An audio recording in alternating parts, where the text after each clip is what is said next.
सबसे पहले मैं अपना इंट्रोडक्शन दूँगी, मैं एक बार लेआउट बता देती हूँ। सबसे पहले I will give my introduction, उसके बाद मैं अपना बैकग्राउंड, अपनी जर्नी ये सब थोड़ा आपके साथ शेयर करूँगी। अ, उसके बाद मैं स्पेसिफिकली एक पूरा स्ट्रैटेजी प्लान जो मैंने यूज़ किया था, वो बता दूँगी and post that we can take up the question and answers जो भी आप लोगों के होंगे। तो पहले अपन मेरी जो जर्नी है उसको थोड़ा-सा डिस्कस कर लेते हैं। आप लोग अपने क्वेश्चंस रख सकते हैं एंड देन एंड में we will take them up.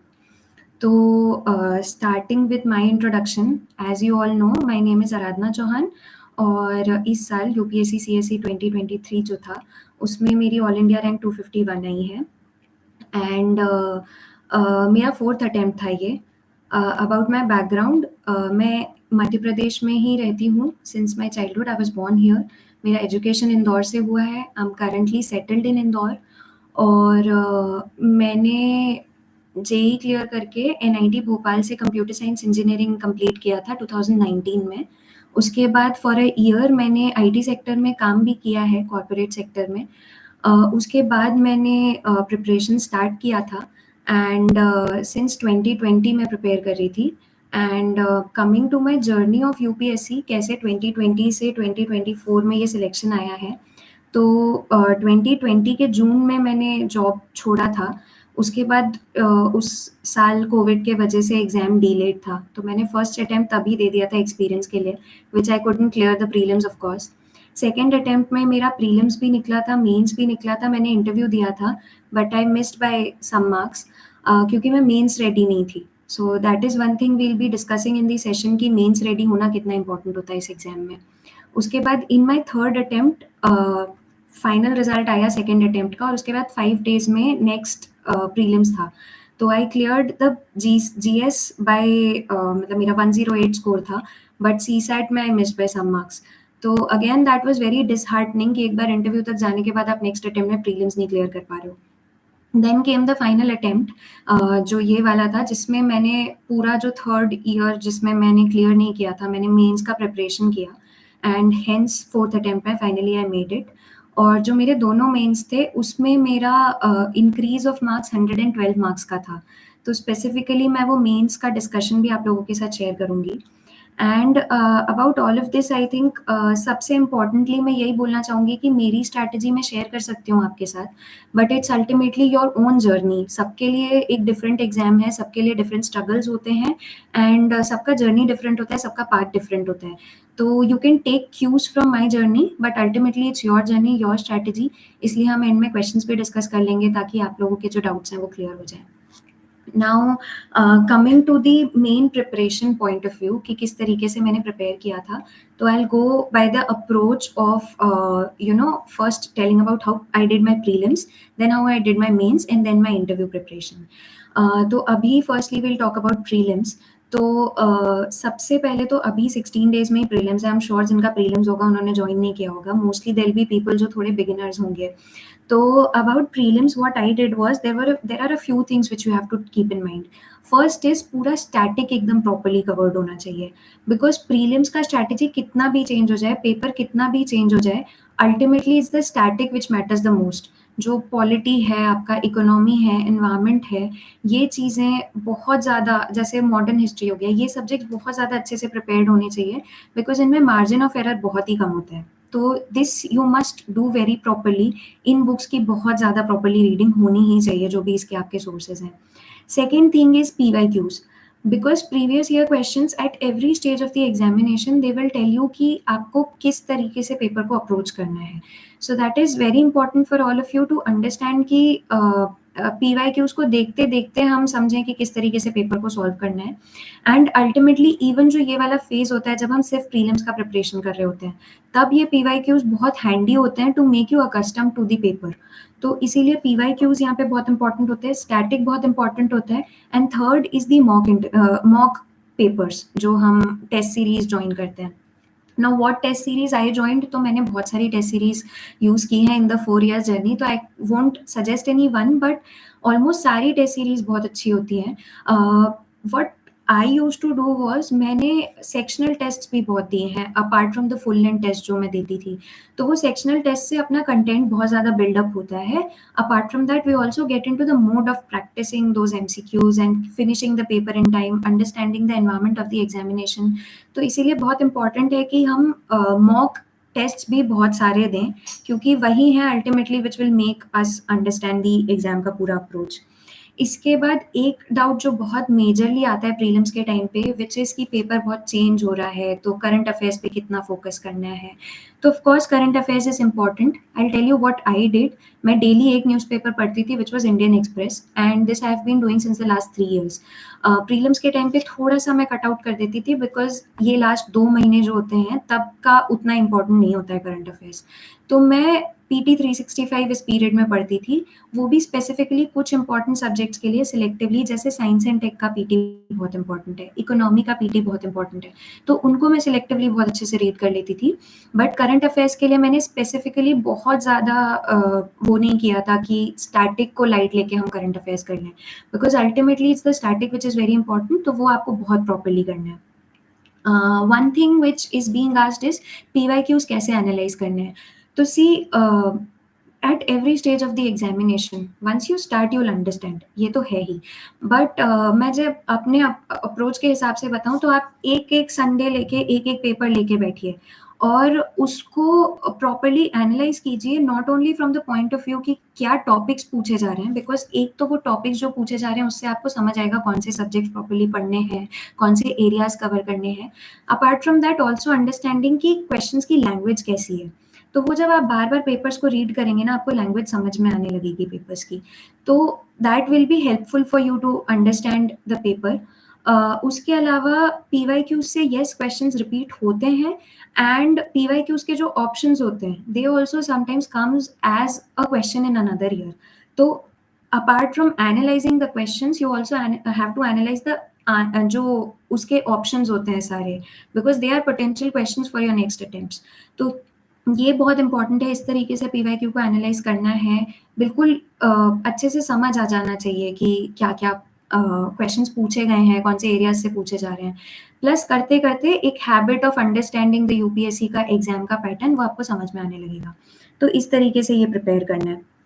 ये मेरा पूरा प्रीलिम्स का ब्रॉड स्ट्रैटेजी था, which I told you. First is static, second is PYQs, and third is the मॉक्स।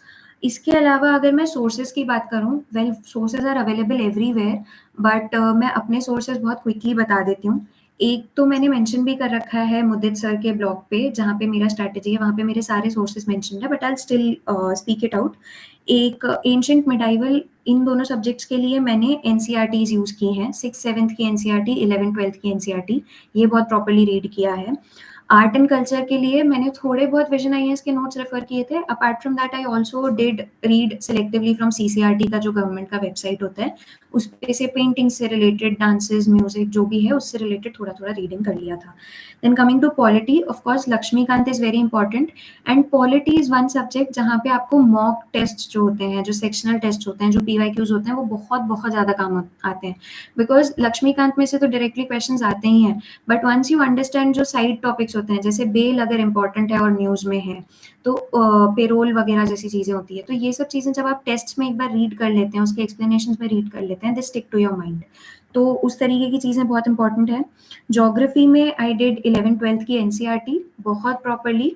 उसके अलावा मैंने जीसी लियोंग पढ़ी थी बहुत अच्छे से, और मैपिंग के लिए मैंने कुछ टेलीग्राम चैनल्स का यूज किया था, तो आप कुछ भी मैपिंग के लिए भी यूज कर सकते हैं थोड़ा बहुत। Apart from that science and tech, PT 365 is very good. तो वहाँ से आप स्पेसिफिक एरियाज जो ज़्यादा पूछे जाते हैं, जैसे नैनोटेक, बायोटेक, इनके थोड़े बेसिक अंडरस्टैंडिंग, ये सब आप कर सकते हैं। देन कमिंग टू एनवायरमेंट, मैंने पीएमएफ आईएएस के नोट्स को यूज़ किया था, और 12th की एक एनसीईआरटी होती है बायोलॉजी की, जिसके लास्ट 4 चैप्टर्स बहुत इंपॉर्टेंट होते हैं, वो मैंने रीड किए थे। मॉडर्न हिस्ट्री के लिए आई चोज स्पेक्ट्रम, उसी को मैंने प्रॉपरली रीड किया था, स्पेसिफिकली जो पीछे के सेक्शंस होते हैं, starting from page number 500 I think, और पीछे जो उसकी अपेंडाइसेस होते हैं, तो वो मैंने बहुत अच्छे से रीड किए थे। तो this was my whole broad prelims का strategy. Now I will talk about my mains का strategy, how I increased my score from 701 to 813 in this mains, which helped me get into the rank list. तो mains में ना एक बहुत important चीज़ जो सबसे पहले है वो है answer writing, which we may be tend to ignore before starting. हम जब स्टार्ट करते हैं हमें लग रहा होता है बहुत सारा सिलेबस है वो कंप्लीट करना है, and of course that is important, but answer writing के बिना ये एग्जाम निकालना is next to impossible. So it's very important कि आपको लिखना आता हो, और उसके लिए आपको प्रैक्टिस ही करना पड़ेगा। When I wrote my first answer और my first full length test, मैं 20 में से सिर्फ 10 to 12 क्वेश्चन अटेम्प्ट कर पाती थी, बट ओवर टाइम जब मैंने फाइनली प्रीलिम्स दी, मेंस का एग्जाम दिया, मेरे सारे पेपर्स 2-3 मिनट्स पहले ही कंप्लीट हो जाते थे। तो that is what answer writing will introduce you to. तो वो उस तरीके से आपको प्रिपेयर करना बहुत इंपॉर्टेंट है। I specifically talk about the papers, मैंने किस तरीके से प्रिपेयर किया था। सबसे पहले ऐसे के लिए व्हाट आई डिड, ऐसे में मेरे फर्स्ट अटेम्प्ट में फर्स्ट मेंस में 126 मार्क्स थे, सेकंड मेंस में 121 मार्क्स थे, एंड ऐसे के लिए व्हाट आई डिड वाज, एक चीज़ which stuck to my mind was ऐसे ऑर्गेनाइज्ड होना चाहिए। देयर आर सम पीपल जिनकी राइटिंग स्किल्स इतनी अच्छी होती है कि वो बहुत फ्लो में लिख पाते हैं, but not every one can do that. So one very important thing is कि आपका ऐसे स्ट्रक्चर्ड होना चाहिए। अगर वो स्ट्रक्चर्ड होगा तो you will be able to write better. Okay, तो सबसे पहले ब्रेनस्टॉर्म करो टॉपिक सेलेक्ट करके, 15-20 मिनट्स में डिसाइड कर लो कि क्या स्ट्रक्चर होना चाहिए आपके ऐसे का। Once you are done with that, उसके बाद आप लिखना शुरू करोगे। And while brainstorming, one thing which is very important is your anecdotes. Introduction और कंक्लूजन क्या होना चाहिए और उनकी लिंक क्या होनी चाहिए। अब एनेक्डोट्स में आप कोई भी स्टोरीज यूज कर सकते हो, जैसे कैम्ब्रिज एनालिटिका स्कैम हुआ था, उसको मैंने किसी तो मेरे मेंस के पेपर में यूज किया था। Then there are stories from lives of Gandhi ji, from various people that we read in ethics, that we read in our optional subjects, that we see in our everyday lives. Abdul Kalam जी की story होती है जो उनका जो journey था, तो उस तरीके की चीज़ें आप स्पेसिफिकली यूज़ कर सकते हो यहाँ पे, है ना। तो उस तरीके के एनेक्डोट्स यूज़ करके, और फिर स्ट्रक्चरिंग की व्हाट, व्हाई, हाउ, देन एक होता है कि कंक्लूजन के पहले आप एक सजेशंस तरीके का दे दो। तो ये सारी चीज़ें एक स्ट्रक्चर्ड तरीके में जब आप लिखेंगे ना, सामने वाले के लिए पढ़ना ईज़ी हो जाएगा, and it will be better. एक चीज़ बहुत हो रही है कि आजकल फिलोसॉफिकल टॉपिक्स पूछे जा रहे हैं, उनमें लिखना is relatively more difficult for many people. Again structured अगर होगा तो आप बहुत आसानी से लिख पाएंगे, तो ऐसे में structuring is the core of it according to me. बाकी सारी चीज़ें आप on the way figure out कर लेते हैं लिखते लिखते। सेकेंड पेपर जिसके बारे में हम डिस्कस करेंगे इज़ GS1। तो GS1 में ना बहुत सारे टॉपिक्स हैं, as you all know, geography है, हिस्ट्री है, आर्ट एंड कल्चर भी पढ़ना होता है, सोसाइटी भी पढ़ना होता है। तो सिलेबस नेवर एंडिंग सा नज़र आता है, but it becomes a scoring subject if you have the art of making maps, of using examples. ये सारी चीज़ें बहुत हेल्पफुल होती है। ज्योग्राफी में अगर आपने कहीं पे मैप बना दिया, वर्ल्ड हिस्ट्री आपने कहीं पे मैप बना दिया, ये सारी चीज़ें ना बहुत अच्छे से आपके आंसर को एनहांस कर देती है। एंड मेंस में सबसे ज़्यादा इंपॉर्टेंट यही होता है कि एक स्टैटिक रीडिंग के बाद जब आप लिखना शुरू करते हो, तो आप किस तरीके से उसको प्रेजेंट कर रहे हो कि सामने वाले के लिए ईजी हो जाए उसको समझना। तो ये सारी चीज़ें you can specifically mention in your answers which will help you increase your score in GS1। Second is your GS2, जो polity, governance and international relations होता है। I talk about my sources. GS2 में polity के लिए मैंने लक्ष्मीकांत तो पढ़ी ही थी, गवर्नेंस के लिए मैंने विजन IAS के नोट्स यूज़ किए थे which are very good. International relations के लिए मैंने खुद के नोट्स बना लिए थे और उनको मैं करंट अफेयर्स से अपडेट करती रहती थी। तो you can have your notes of coming to every country which is important, organisation से रिलेटेड थोड़े नोट्स बना लिए और उन्हीं को अपडेट करते रहो। जो पुरानी चीज़ें हैं वो कभी चेंज नहीं होगी, डॉक्ट्रिन्स कभी चेंज नहीं होंगी। And GS2 according to me is the most scoring subject. मेरे फर्स्ट मेंस में भी 106 थे, अभी मेरे 116 मार्क्स हैं। तो GS2 इज़ समथिंग जिसमें आप बहुत ईजिली स्कोर कर सकते हो अगर आपने ये सारी चीज़ें पढ़ रखी है और आंसर राइटिंग प्रैक्टिस थोड़ी बहुत भी की है।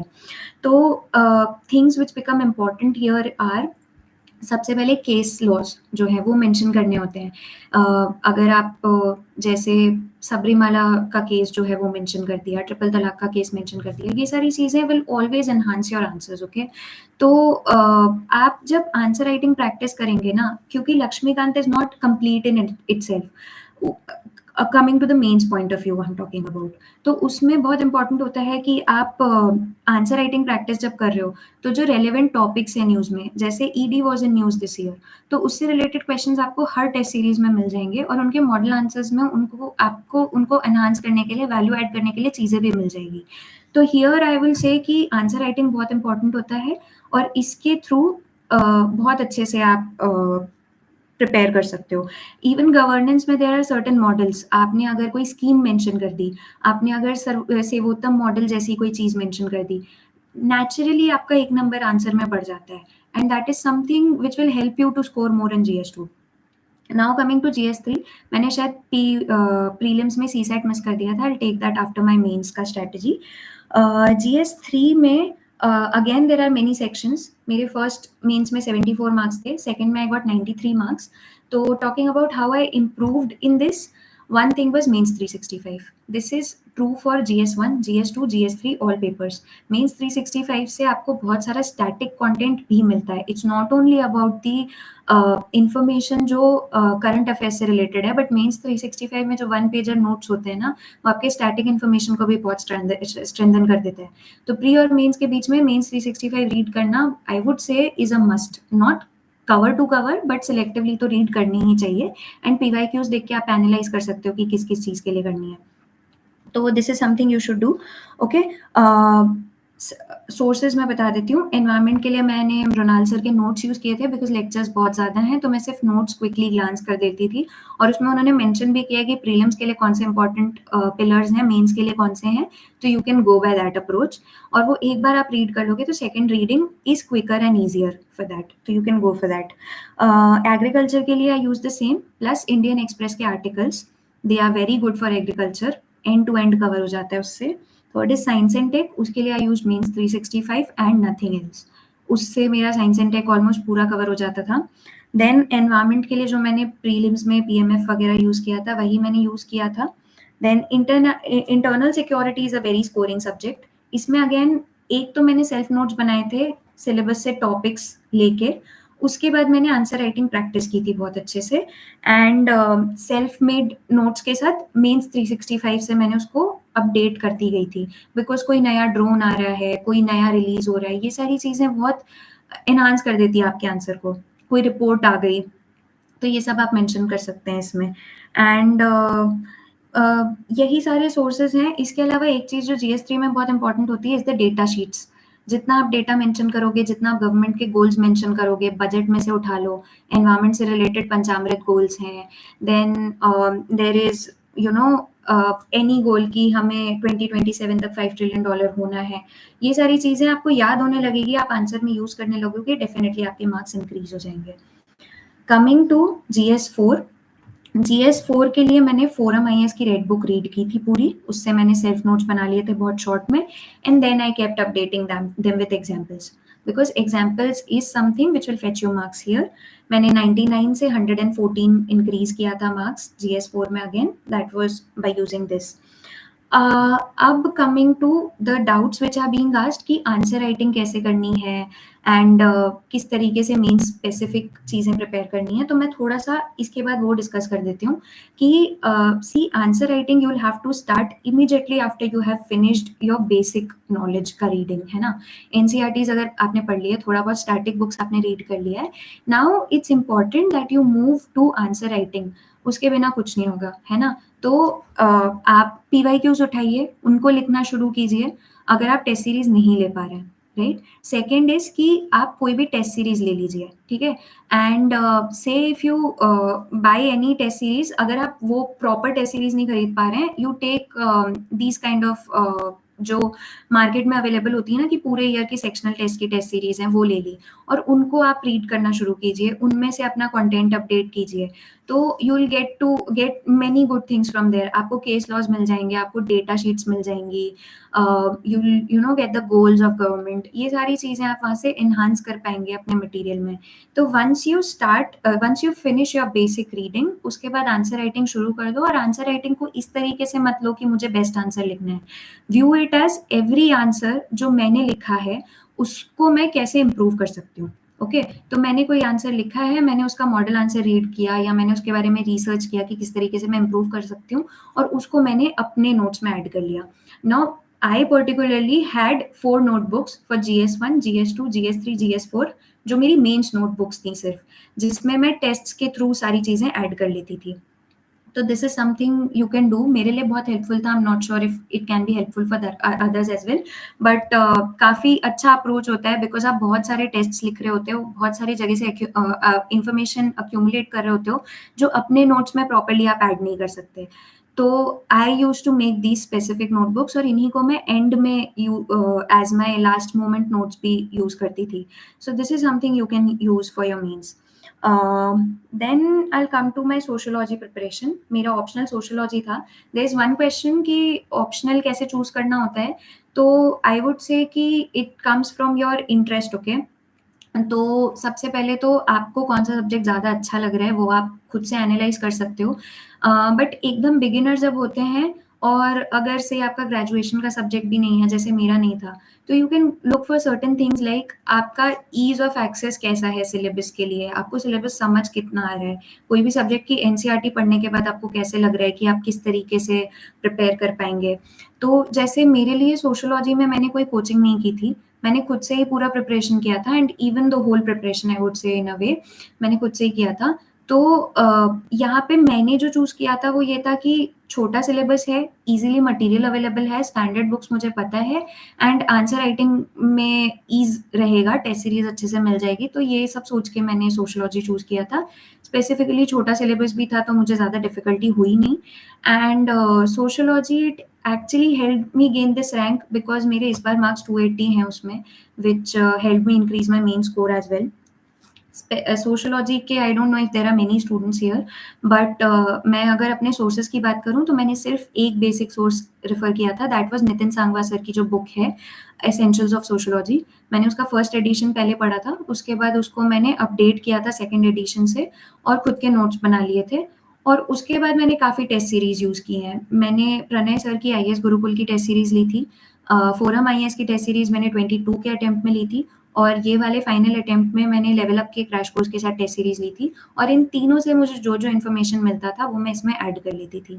Now one very specific thing about sociology और एक मिस्टेक जो है, जो एक बहुत बड़ी मिथ होती है कि बहुत सारे थिंकर्स लिखने हैं, which I did in my first mains, which did not help me gain any marks. तो मैंने इस मेन्स में ये चीज़ सीखी थी कि rather than writing more thinkers you have to write their ideas. Okay, thinkers important नहीं है, आपका हर पॉइंट थिंकर होना जरूरी नहीं है, क्वेश्चन की डिमांड एड्रेस होनी चाहिए और इन्फॉर्मेशन अच्छे से लिखी हुई होनी चाहिए जो रिक्वायर्ड है उस आंसर के लिए। थिंकर्स आप नहीं भी लिखोगे या फिर एक आध भी लिख दोगे, it's more than enough. So that is something I did in this means. The basic idea is the answer should be readable and easy to understand for the evaluator. That's it. तो ये मेरा sociology का approach था।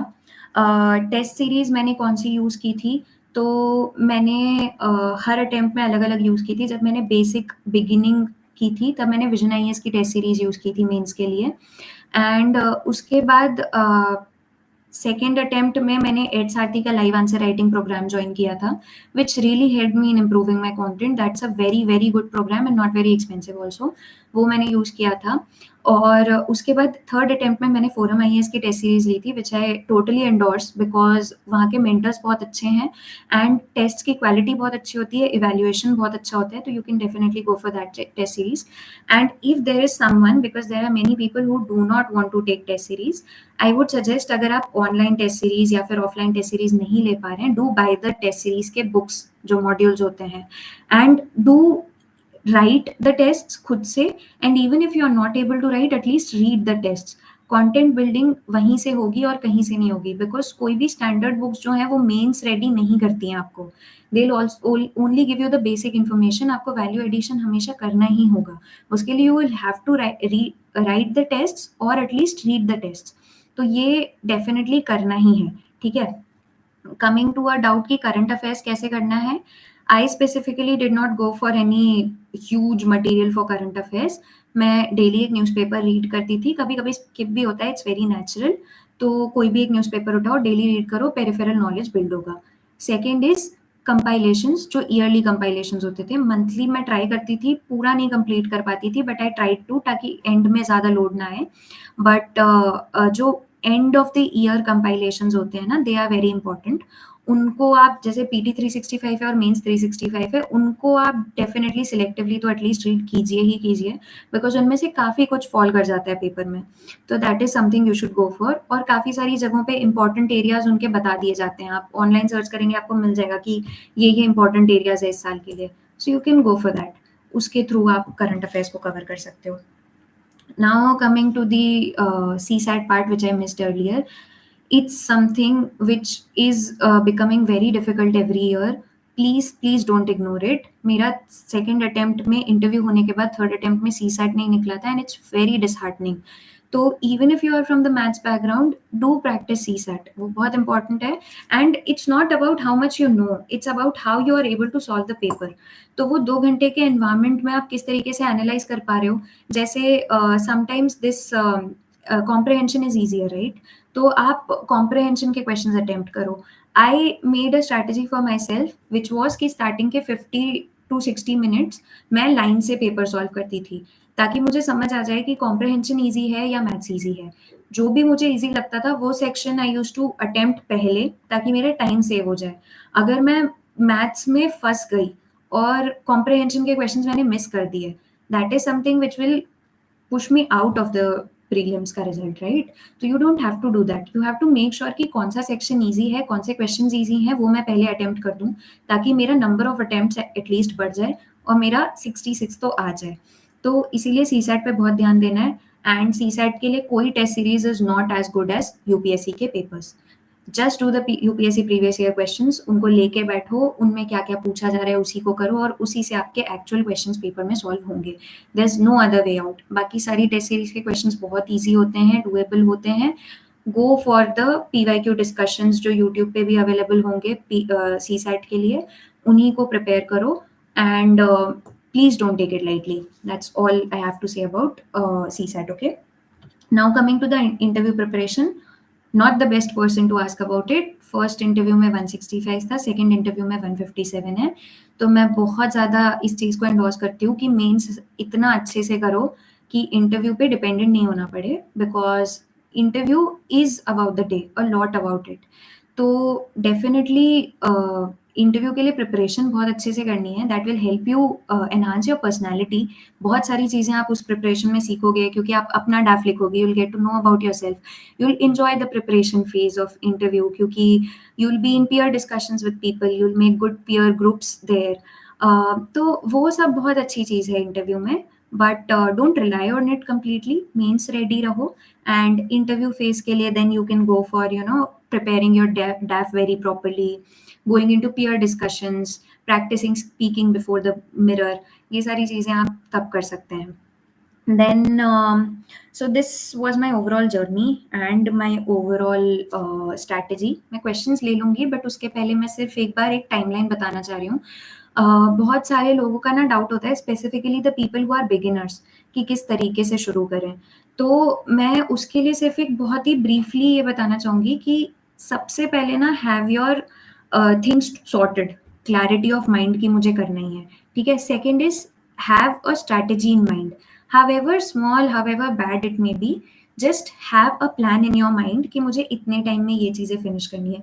You'll definitely refine it over time, but एक idea आपके दिमाग में होना चाहिए कि मुझे इतने इतने टाइम में ये चीज़ें कंप्लीट करने का सोच के रखना है, right? So do that, and go for this thing कि मैंने सोर्सेज डिसाइड कर लिए, मैंने एक बार एक बेसिक रीडिंग लगा ली, उसके बाद मैं ऑप्शनल की भी एक बेसिक रीडिंग लगाने के बाद मेंस रेडी हो जाऊँ।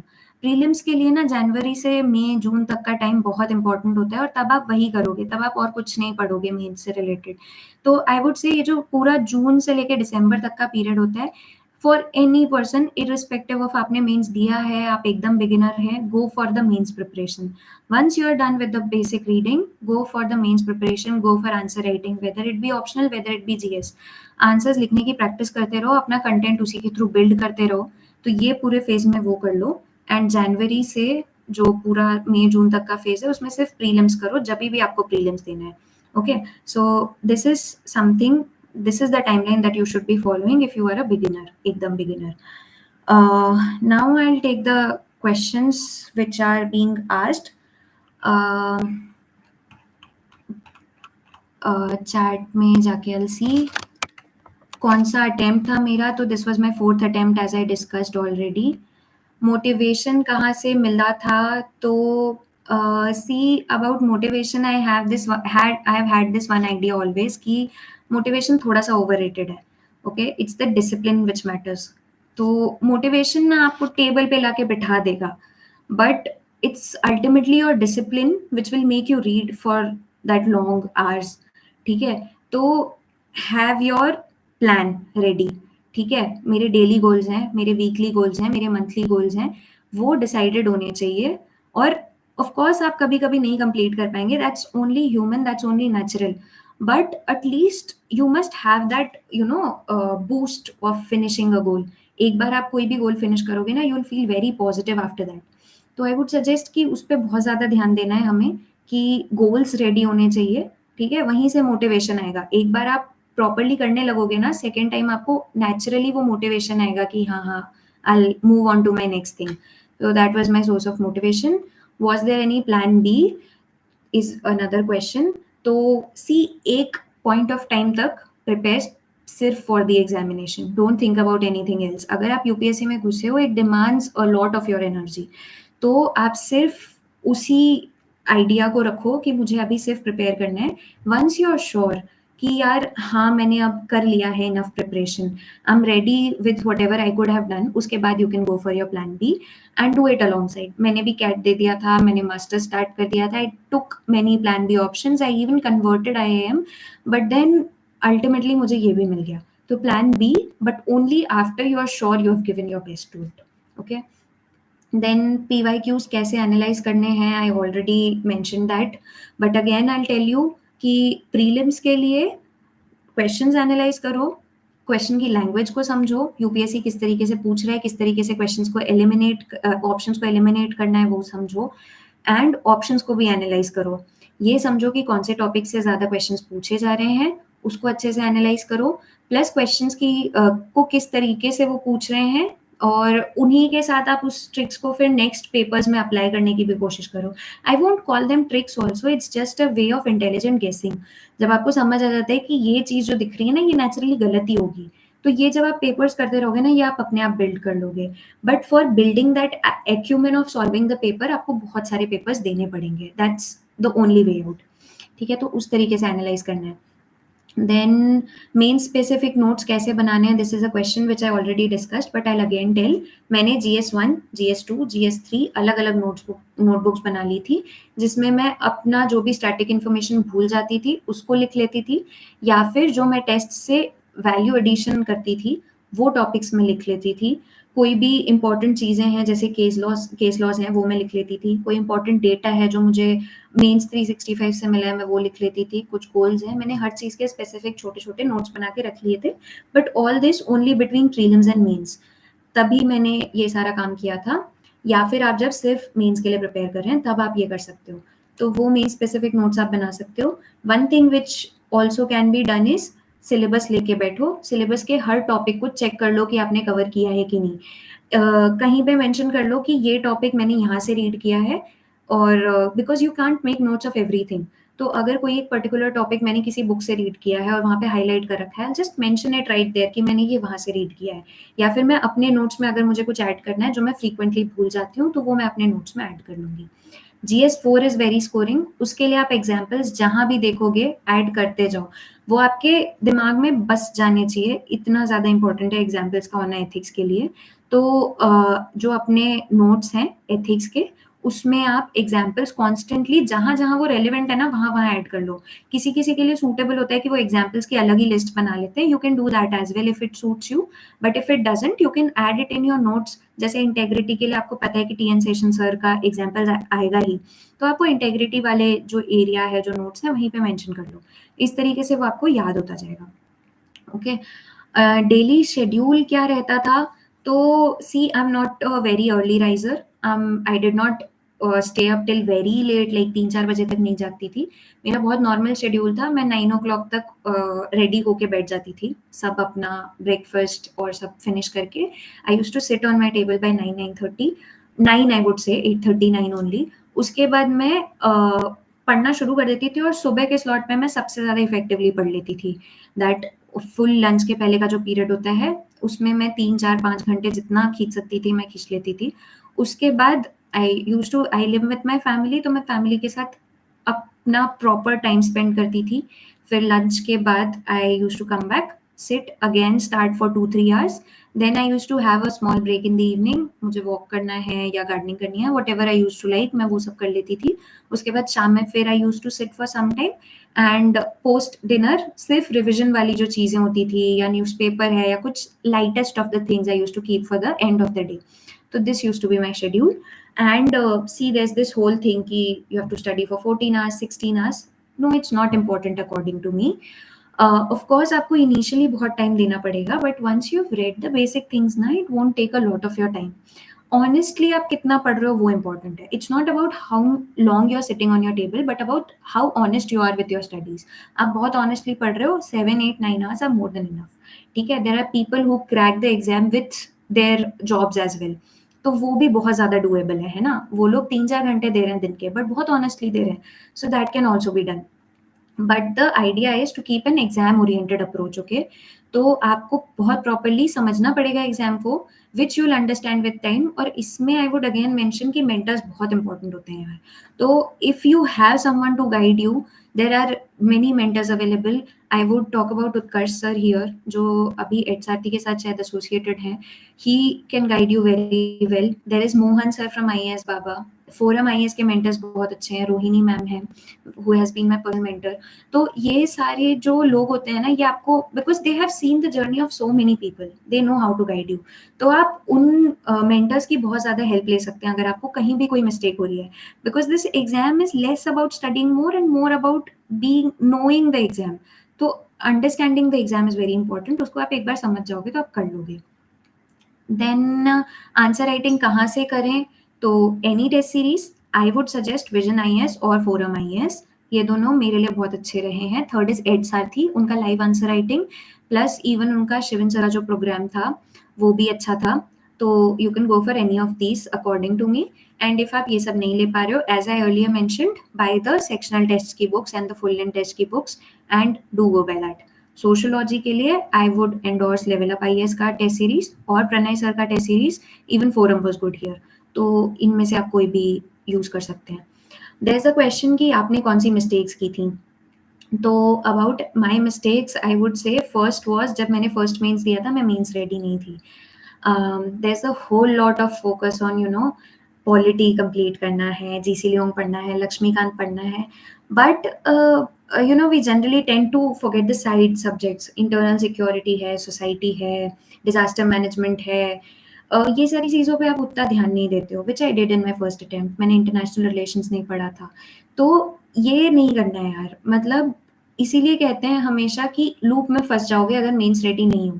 तो पहले मेंस रेडी हो जाओ, एक बार सिलेबस को देखो प्रॉपर्ली यार कि पेपर क्या डिमांड कर रहा है। There are so many subjects जो बहुत इंटरेस्टिंग भी हैं। Go for understanding them first and then go for this, okay? तो ये आप कर सकते हो। मिस्टेक्स ये वाली नहीं करनी है। Third is how to do self evaluation.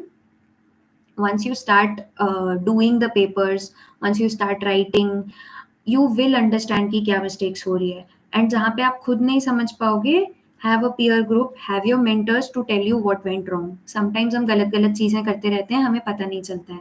तो डू फोकस ऑन दैट कि आप किसी के साथ डिस्कस करते रहो कि क्या मिस्टेक्स हो रही हैं।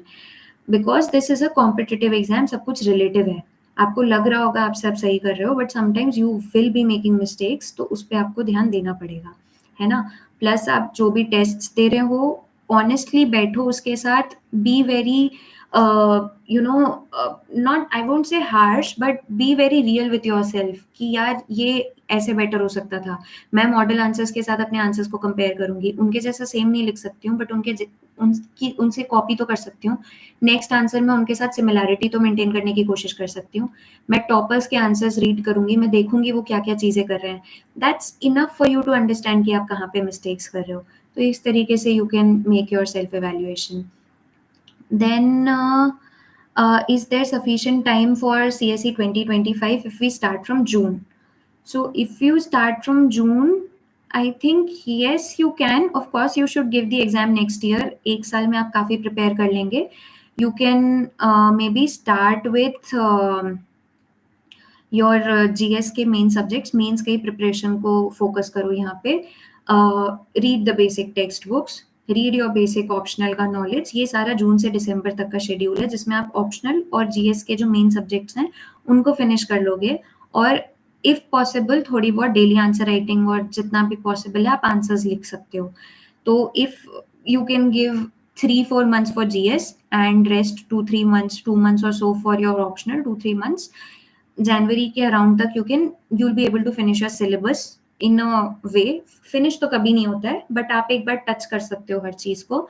उसके बाद you can go to your prelims. और इसमें आप ये स्ट्रैटेजी रख सकते हो कि इनिशियली मेंस वाले सब्जेक्ट्स पे ज्यादा फोकस कर लिया, एंड टुवर्ड्स द प्रीलिम्स जो प्रीलिम स्पेसिफिक सब्जेक्ट्स होते हैं उन पे फोकस कर लिया। So this way you can give your 2025 का attempt. So yes, there is sufficient time for that, and on the way you will of course realise कि किस तरीके से इम्प्रूव करना है। Then, timetable if we are preparing for graduation by balancing both. See, if you are in your graduation right now, it also depends on आपको graduation के साथ कितना टाइम मिल रहा है। बट इफ आपको टाइम मिल रहा है स्पेसिफिकली वीकेंड्स पे जैसे टाइम मिलेगा, then you will have your time in the evenings mostly after classes. तो उसको आप सबसे ज़्यादा यूटिलाइज करो, और ये पूरे पीरियड में ना make sure you do your static syllabus. हम लोग ये गलती करते हैं ना कि स्टैटिक को थोड़ा सा करंट अफेयर्स पे लग जाते हैं शुरू से कि यार ये एग्जाम में करंट अफेयर्स समझने का है, उस पे मत जाओ।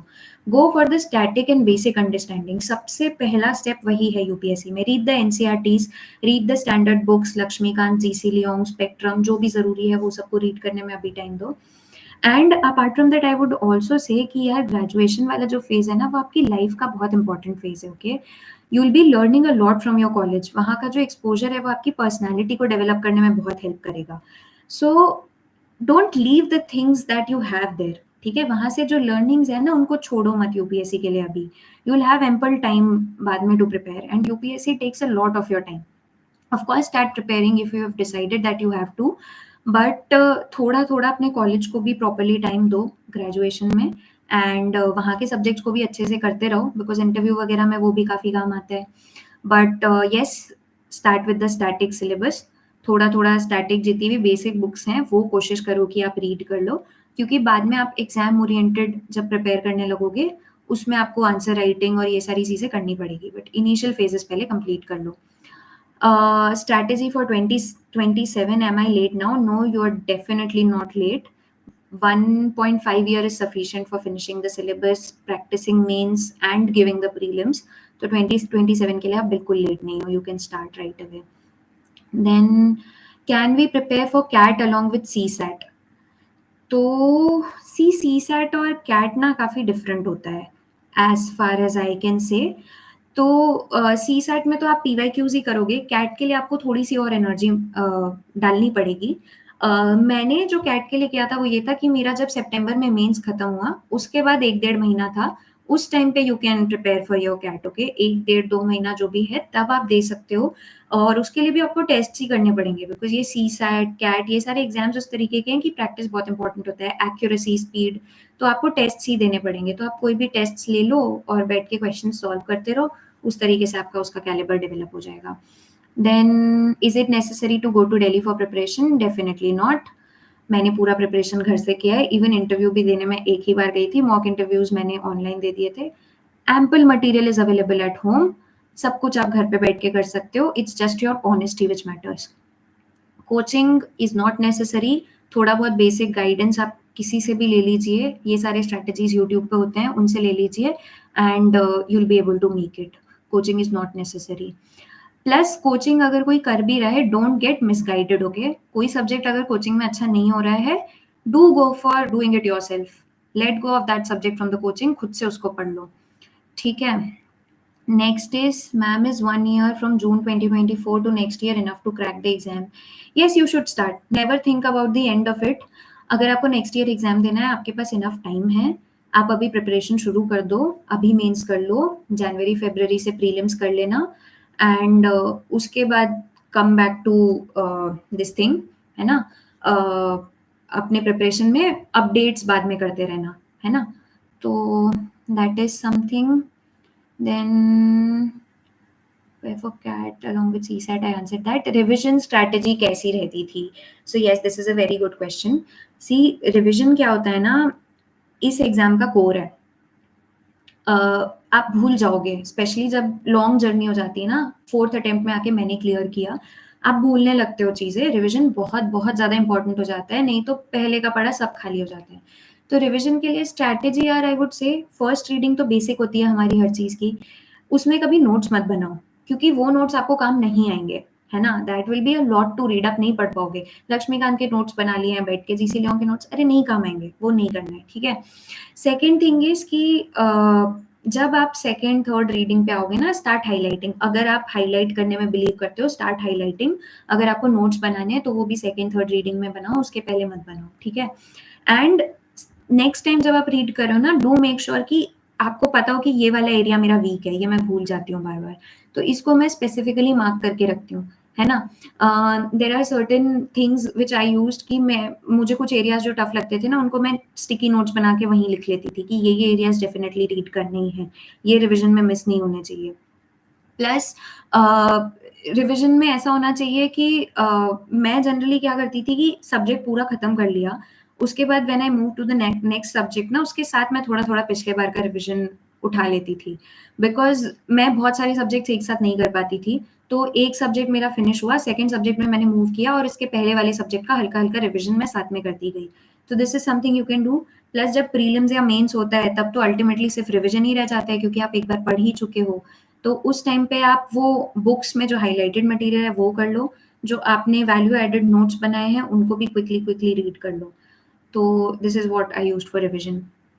इंटरव्यू एक्सपीरियंस कैसा था? मॉक इंटरव्यू और यूपीएससी इंटरव्यू में डिफरेंस क्या होता है? डिफरेंस बहुत होता है. UPSC interview is very cordial, ठीक है? मॉक इंटरव्यूज़ काफ़ी डिफरेंट होते हैं.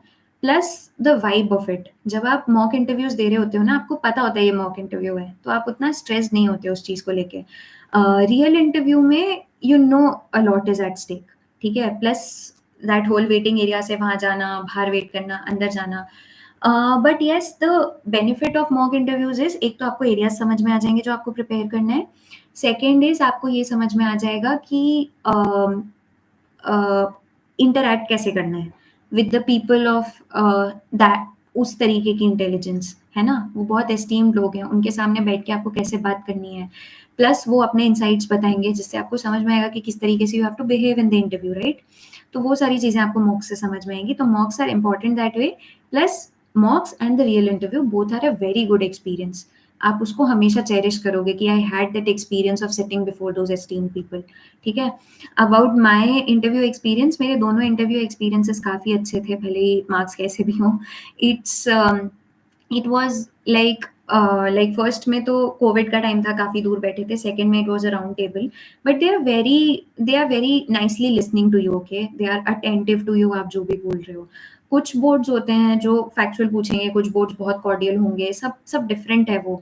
But ultimately they are, you will know कि वो लोग बहुत ध्यान से आपको एनालाइज करने की कोशिश करें, and they are enjoying the conversation which you should do. तो that is for the interview experience. Then 2027 की strategy I already gave. 18 students are watching it, 70% are related. Okay, so if there are many students for the 2027 strategy, I would say there are 3 years, right? बहुत time है आपके पास. First is don't give in too much to the UPSC. जो आपका life में बाकी चीजें चल रही है, do enjoy that as well, ठीक है? सेकेंड इज सबसे पहले स्टैटिक कर लो, ठीक है? जितनी बार रीड करोगे उतना you will improve upon that. तो do read the main things like आप जो लक्ष्मीकांत है, जीसी लियोंग है, स्पेक्ट्रम है, एंशिएंट मिडाइवल के जो भी नोट्स आपको रेफर करने हैं, सारी एनसीईआरटीज हैं, ये सब रीड करके फिनिश कर लो, है ना? और जो आपका ऑप्शनल है वो रीड करके अच्छे से फिनिश कर लो, और इन सबको टाइम अपने अकॉर्डिंग दे लो. आपको अगर सब्जेक्ट पढ़ने में 1 महीना भी लग रहा है, because you are doing other things along with that, right? 1 महीना, 1.5 महीना लग रहा है, लगने दो. You have 3 years for that. आराम से वो सब प्रिपेयर करो. सो सबसे पहले ये बेसिक सब्जेक्ट्स कर लो, देन ऑप्शनल डिसाइड करके ऑप्शनल के स्टैटिक नोट्स आराम से प्रिपेयर करके रख लो. उस पे सिर्फ आपको अपडेशंस और आंसर राइटिंग प्रैक्टिस बची होनी चाहिए. थर्ड थिंग इज जो मेन स्पेसिफिक सब्जेक्ट्स है ना, जैसे इंटरनल सिक्योरिटी, ये सब, इनके बहुत बेसिक नोट्स बना लो और उसमें स्पेस छोड़ दो. और अगर आप डिजिटल नोट्स यूज़ कर सकते हो तो डेफ़िनेटली वो यूज़ कर लो, that's something which makes it easier for preparation बाद में।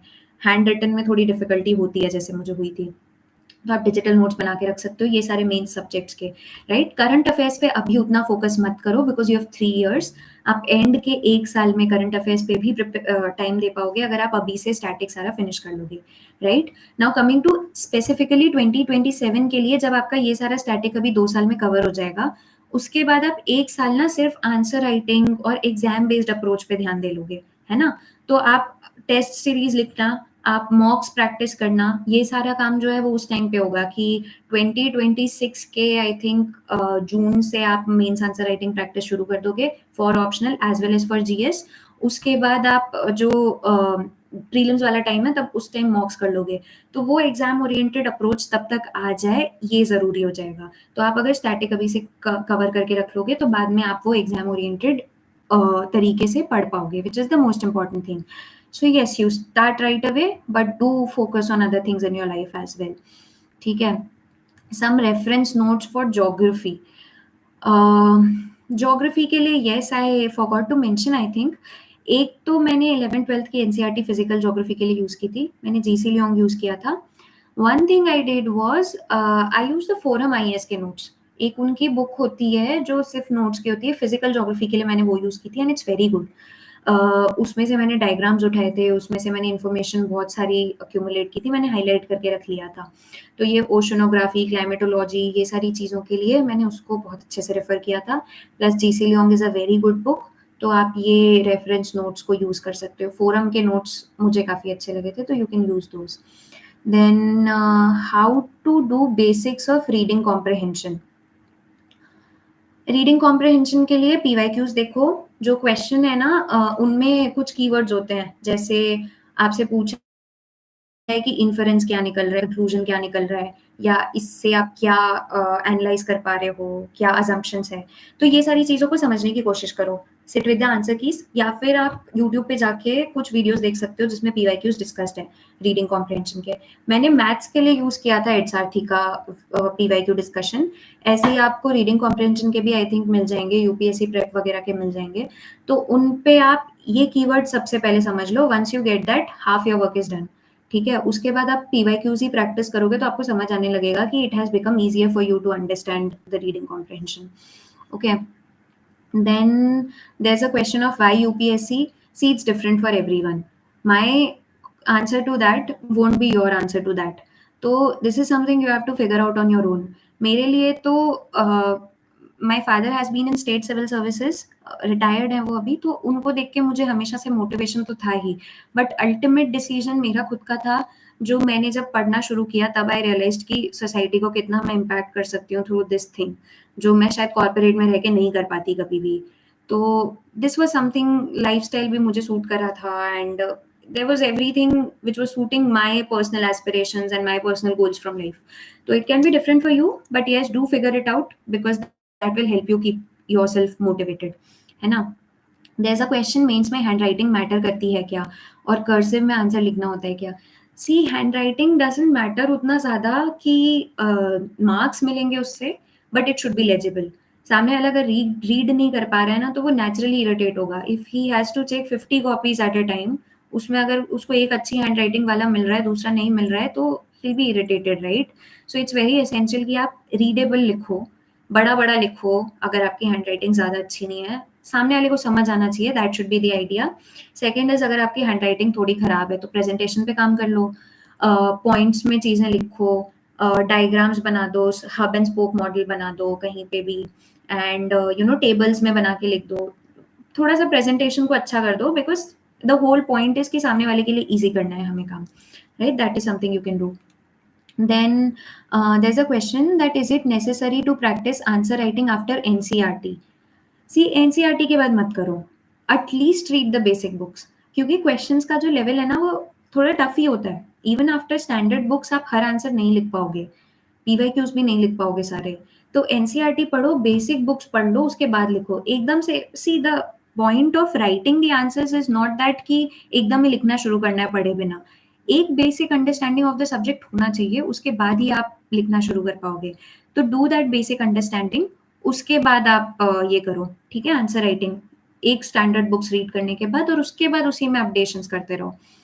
देन इंग्लिश इम्प्रूव कैसे करें? यार इंग्लिश तो आई थिंक क्यों जैसी है it's all good, just focus on making it more, सामने वाले को समझ आना चाहिए, वो होल आइडिया है। लैंग्वेज का उतना इम्पोर्टेंस नहीं होता। Then basics terms, how to deal with it, I dent get your question. Multi dimensional answer कैसे लिखें? ओके, तो see there are various approaches to it. मैंने राइट स्मार्ट जब ऐड किया था तभी भी मैंने एनालाइज किया था, खुद से भी मैंने एनालाइज किया था कि there are certain methods, right? कुछ लोग कहते हैं पेस्टल अप्रोच, जैसे कहते हैं पॉलिटिकली, सोशली, इकोनॉमिकली, ये एनवायरमेंटली, इस तरीके से सोचो। Then there are various things to think in that direction, ठीक है? जैसे एक इकोनॉमी में अप्रोच होता है कि आपको पिलर्स अगर पता है, अगर आपने मृणाल सर के नोट्स देखे हों या कुछ भी, तो आपको पता होगा कि एक मैं इंफ्रास्ट्रक्चर के पर्सपेक्टिव से देख लेती हूँ, एक मैं एग्रीकल्चर के पर्सपेक्टिव से देख लेती हूँ, इकोनॉमी में ग्रोथ के पर्सपेक्टिव से, इंटरनेशनली देख लेती हूँ, मॉनेटरीली देख लेती हूँ कि नेशन को क्या वो हो रहा है। तो आप जब सब्जेक्ट का ब्रॉड ओवरव्यू आपको है ना, तो आप इस तरीके से मल्टी डायमेंशनली सोच पाओगे सिलेबस के फ्रंट पे ही। जैसे GS1 में भी होता है कि कोई डिज़ास्टर है, तो आपको पता होता है कि व्हाट, व्हाई, हाउ, ये सारी चीज़ें लिखनी है ना? तो जब आप प्रैक्टिस करते जाओगे ना, you will start getting these approaches. आपका पेन चलने लगेगा, आपको अपने आप समझ में आएगा कि पॉइंट नहीं भी है ना अगर किसी चीज़ के लिए, तो कैसे जनरेट करना है।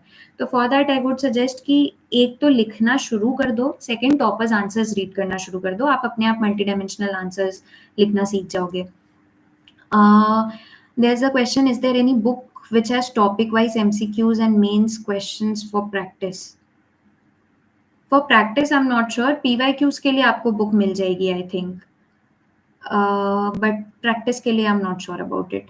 बट ये जो कोचिंग के क्वेश्चन पेपर्स होते हैं ना, फोरम और विजन के दोनों के मिल जाएंगे आपको, वो बहुत अच्छे होते हैं मेंस के लिए, तो that you can refer to for mains. And even जो ऑप्शनल्स होते हैं उनके लिए भी PYQ की बुक्स अवेलेबल होती है। सी एक क्वेश्चन है, what after reading NCERT books, कौन सा सब्जेक्ट स्टार्ट प्रिपेयर करना है? सी NCERT के बाद आपको जिस सब्जेक्ट में इंटरेस्ट आ रहा है वो उठाओ, there is no problem in starting with any subject. Generally लोग पॉलिटी से शुरू करते हैं या ज्योग्राफी से शुरू करते हैं, बिकॉज दैट्स मोर इंटरेस्टिंग। जब आप पॉलिटी पढ़ते हो आपका नेचुरली इंटरेस्ट बन जाता है UPSC में, तो आप लक्ष्मीकांत से शुरू कर सकते हो, आप GC लियोंग से शुरू कर सकते हो, आप स्पेक्ट्रम से कर सकते हो। It completely depends on you, ठीक है? हैव योर ओन आइडिया, जो सब्जेक्ट NCERT के बाद अच्छा लग रहा है उसको स्टार्ट कर दो, है ना? बेसिक लेवल स्टार्टेड, ठीक है, जैसे बताया है अभी, वही की बेसिक्स पे फोकस करो, सारा स्टैटिक फिनिश कर लो। CSAT अगेन आई मेंशन्ड कि किस तरीके से करना है, PYQs ही करने हैं, और यूट्यूब पे लेक्चर्स देख लो PYQs के, और एक स्ट्रैटेजी बना लो। बस CSAT में ये ध्यान रखना है कि किसी एक सेक्शन को ओवर पावर नहीं होने देना है। Maths and comprehension both are equally important, और ये बात उस 2 घंटे में भी हमें ध्यान रखनी है, बिकॉज वहाँ पे माइंडसेट बहुत इंपॉर्टेंट हो जाता है। Then there is a question, graduation के साथ कैसे प्रिपेयर करें? तो this also I already mentioned कि ग्रेजुएशन के साथ कैसे करना है, आप बेसिक्स पे अभी फोकस कर लो, एंड एग्जाम ओरिएंटेड आप एंड में कर सकते हो। अभी आपकी सारी standard books, NCERTs plus optional का बेसिक सिलेबस कंप्लीट होना चाहिए, बाद में आप वैल्यू एडिशन पे फोकस कर सकते हो। CSAT में मैथ्स की प्रिपरेशन कैसे करें? See for this I would suggest कि अगर आप मैथ्स बैकग्राउंड से हो तो आपको ईजी होगा, अगर आप नहीं भी हो तो भी यूट्यूब पे कोई भी PYQ के टॉपिक वाइज क्वेश्चंस देख लो।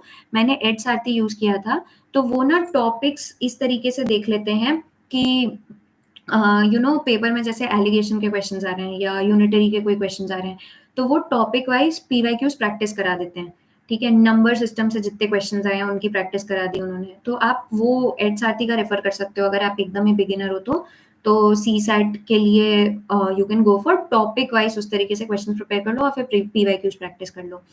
देन कहाँ पे कोचिंग किए थे? तो मैंने 2017 में KSG में कोचिंग की थी, बट मैं कॉलेज में थी तब, तो मैं बहुत अच्छे से प्रिपेयर कर नहीं पाई थी। आफ्टर दैट सारी प्रिपरेशन मैंने खुद से ही की है, तो this is something I did.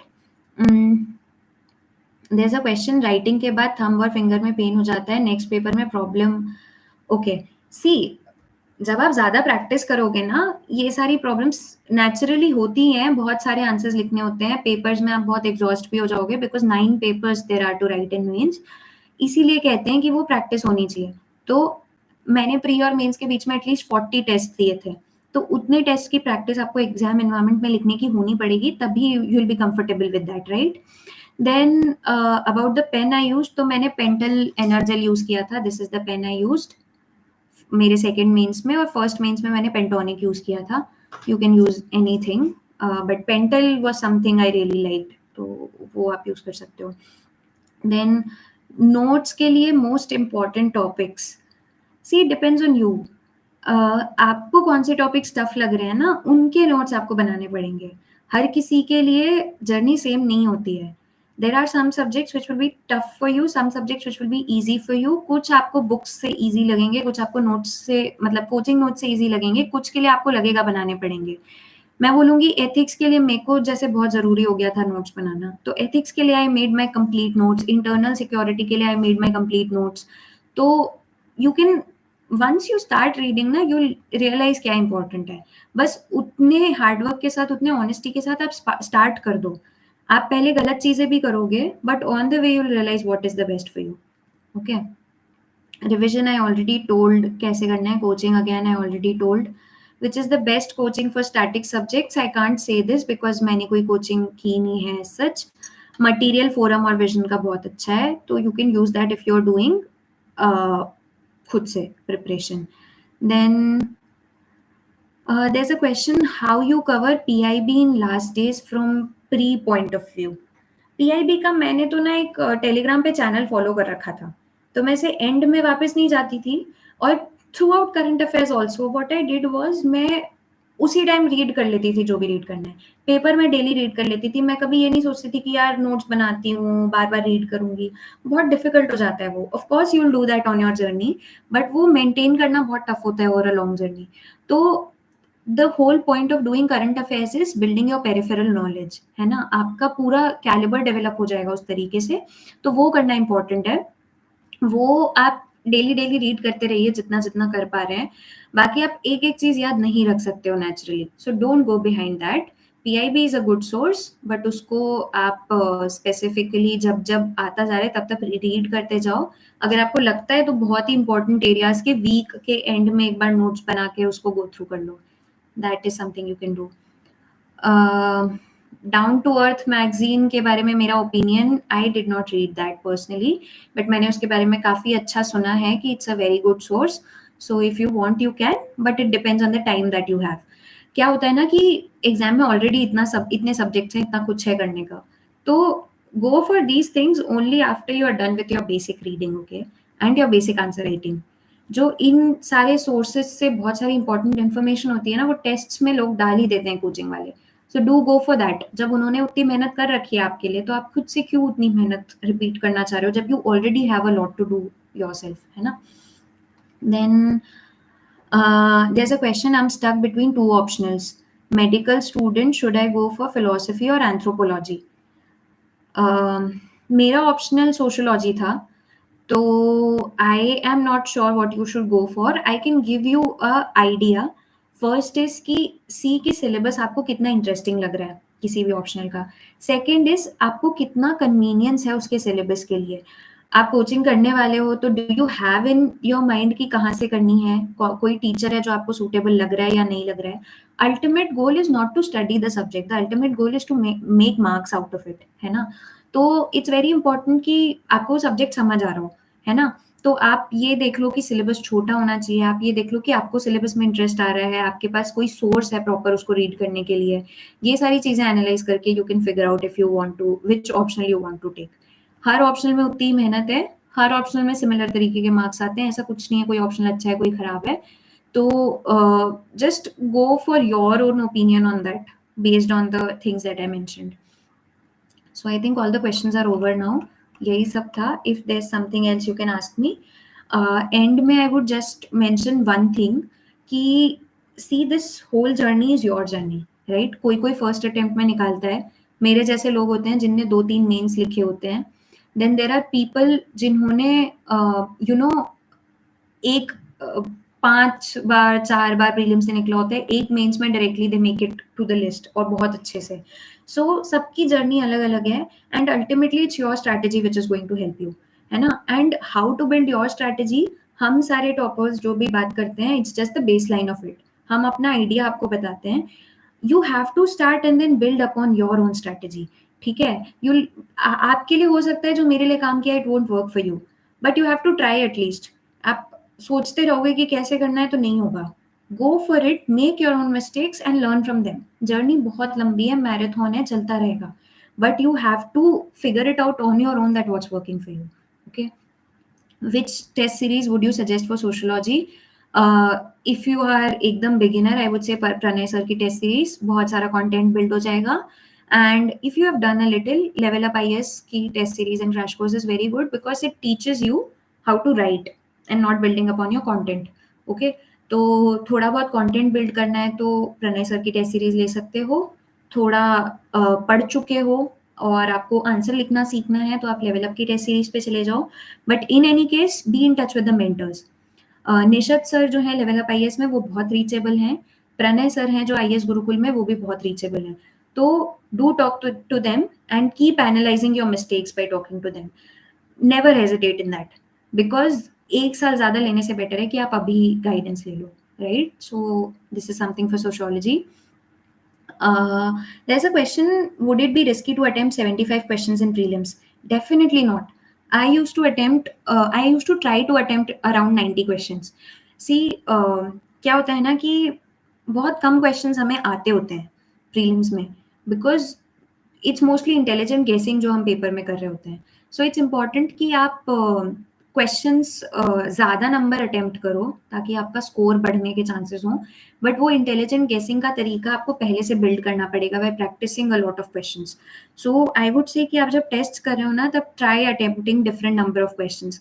आप कभी 75 ट्राई करो, जैसे आपने मेंशन किया है, यू कैन ट्राई 80, 85, 90, 95, जो भी आपके लिए सबसे सूटेबल ऑप्शन लग रहा है उसमें से you can choose. I have seen people with 97, 98 attempts जो बहुत अच्छा स्कोर करते हैं प्रीलिम्स में, and I personally didn't go to that level because मेरे एंड के क्वेश्चंस गलत हो जाते थे, तो मैं 90 के अराउंड प्रेफर करती थी।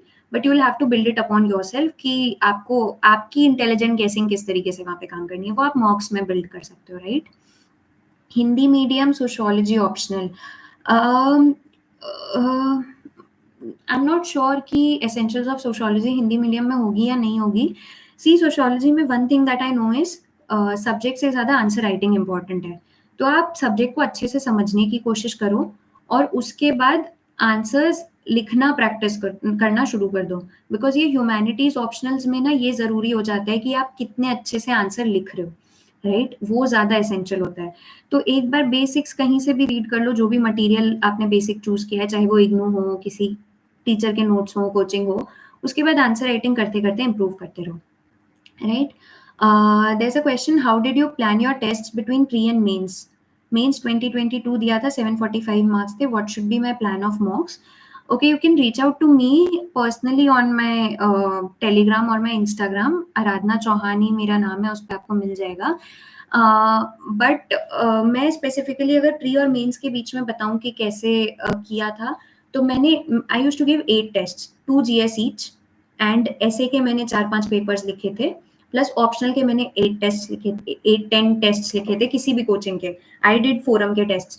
तो आप ना एक पूरा प्रॉपर शेड्यूल बना लो कि GS1 के 2 टेस्ट के लिए कितना टाइम लगेगा, GS2 के 2 टेस्ट के लिए कितना टाइम लगेगा, एंड जो कोचिंग्स के ऑलरेडी टाइम टेबल्स होते हैं ना, यूज देम ओनली, वो बहुत काम के होते हैं, उसी तरीके से आप प्रिपेयर कर सकते हो। Plus you can go for doing ethics first, जो भी सब्जेक्ट अच्छा लग रहा है उस तरीके से आप सोच सकते हो। But at least 2 GS papers, every GS का पेपर, एटलीस्ट 7-8 ऑप्शनल के पेपर्स, एटलीस्ट 4 ऐसे के पेपर्स, प्लस इसके बाद you can give more test, तो प्लस PYQs लिख सकते हो और कुछ भी कर सकते हो। एंड इफ ऑलरेडी 745 मार्क्स है, आई थिंक कोई पर्टिकुलर सब्जेक्ट होगा जो वीक होगा, which you might have figured out from your marks, तो आप उस पे बिल्ड कर सकते हो। देन मोटिवेटेड कैसे रहें? Again I mentioned, motivation is not important, dedication is important. आपको गोल्स बना के रखने पड़ेंगे, डेली टारगेट्स कहीं लिखे होने चाहिए आपके सामने, और उन पे जब आप टिक करोगे नेचुरली मोटिवेटेड हो जाओगे, ठीक है? नेक्स्ट क्वेश्चन है, been preparing since 2018 but on and off, was working previously, finally started preparing again from February, scoring 60s in mocks, this is my third attempt.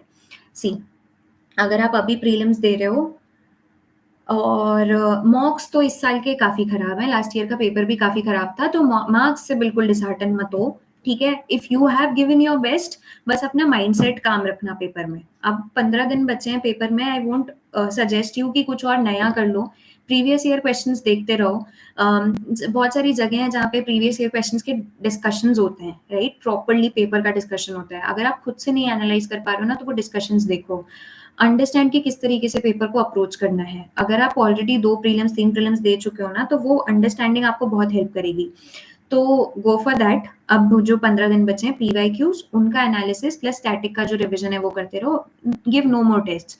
वो सिर्फ आपका कॉन्फिडेंस ही गिराएगा, क्योंकि 60s में अगर आप स्कोर कर रहे हो, आई थिंक इट्स फाइन, क्योंकि इस बार टेस्ट बहुत ही खराब बन रहे हैं। द अल्टीमेट गोल इज कि आखिरी दिन आप माइंडसेट कितना काम रख के दे पा रहे हो पेपर, है ना? तो वो फोकस ऑन दैट। Sociology के resources, first and the most important was Essentials of Sociology, Nitin Sangwan sir की जो बुक है, उसी को मैंने बेसिक सोर्स यूज किया था। सेकेंड एडिशन से मैंने अपडेट कर लिया था। उसके बाद मैंने जितने भी टेस्ट सीरीज 3 टेस्ट सीरीज लिए हैं, Forum, Pranay sir and Level Up, उनसे मैंने कंटेंट में ऐड कर लिया था। वो मैं कंटिन्यूअसली ऐड करती रहती थी अपने ही नोट्स में, तो मेरे नोट्स काफ़ी जगहों से बने हुए हैं, बट अल्टीमेटली सोर्स मेरा एक ही था, which was essentials of sociology. मैंने कोई और सोर्स यूज़ नहीं किया था।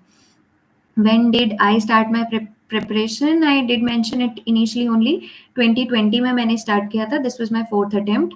सेकंड अटेम्प्ट में मैं इंटरव्यू गई थी। थर्ड में मैंने सीसैट मिस कर दिया था by some marks, and this was my fourth attempt.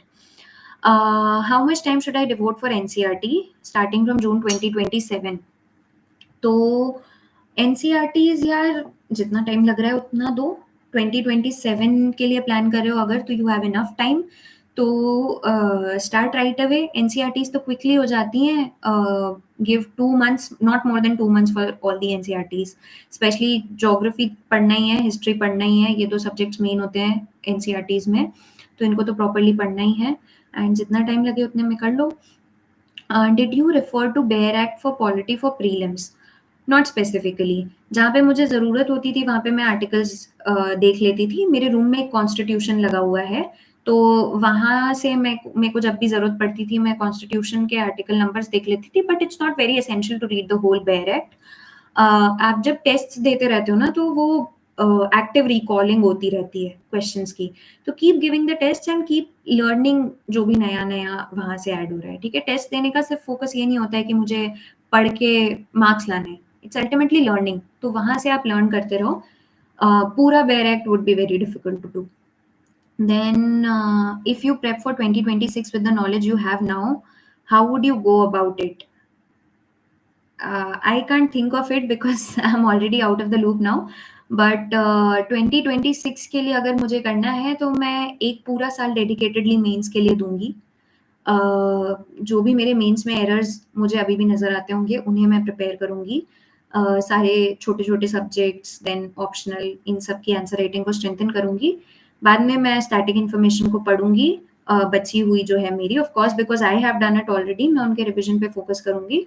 उसके बाद मैं एग्जाम ओरिएंटेड मोड में आ जाऊंगी since the last 6-7 months before the paper. Answer writing कैसे स्टार्ट करें?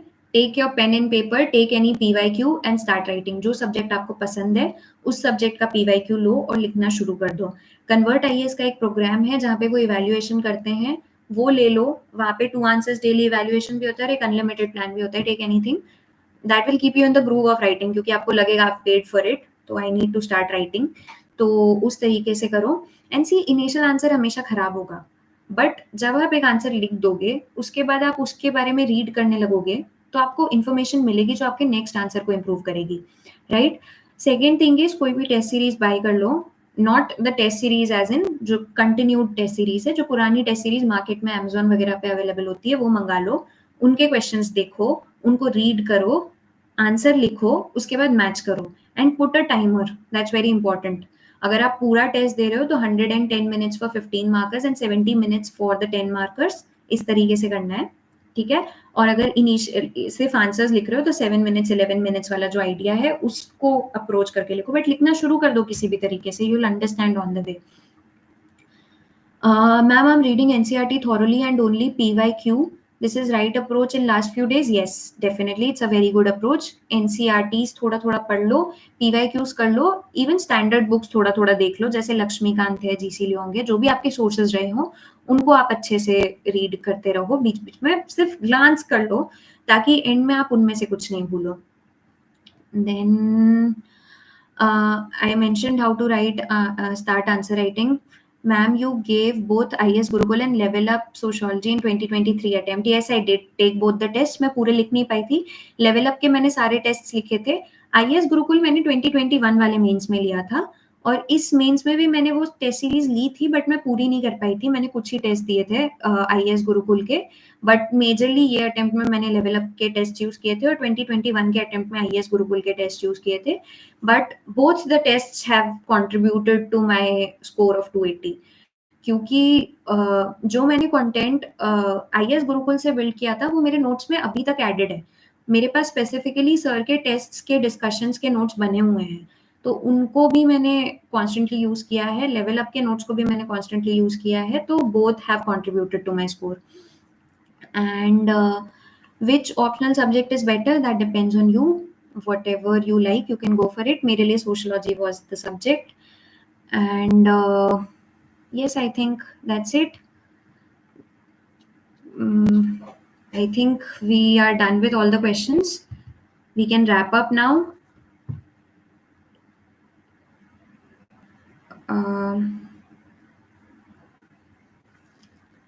Can you share your email or contact? I can't share my email or contact, but you can contact me on Telegram. Aradhna_Chauhan is my handle. You can contact me on Instagram as well. Aradhna_Chauhan again is my handle here as well. So you can choose this. And next is, how is Nishad sir of Level Up for Socio? He is approachable. You can talk to him over call. You can reach out to him in Delhi. और उनके test, मतलब उनका crash course काफ़ी अच्छा लगा था मुझे. You can go for that. There is a question, CGL crack करने के बाद यूपीएससी तैयारी करे. You can do that. CGL crack कर लिया है, आपके पास एक बैकअप है, आप बस सही अप्रोच यूज कीजिए. You can definitely go for it. Okay, how to prepare without coaching. जैसे मैंने मेंशन किया, मैंने कोचिंग नहीं की थी. Go for your mains preparation first, then your prelims preparation. Go for the static information first, then the exam oriented approach. यही पूरा mode रहेगा. तो I think we are done with everything. At this point, सबसे पहले I would like to thank UPSC Time India because they provided me a platform to discuss my strategy, and really thankful because unke through I could share all of this with you. And in future, I'm looking forward to meeting all of you in the service. All the best to all of you.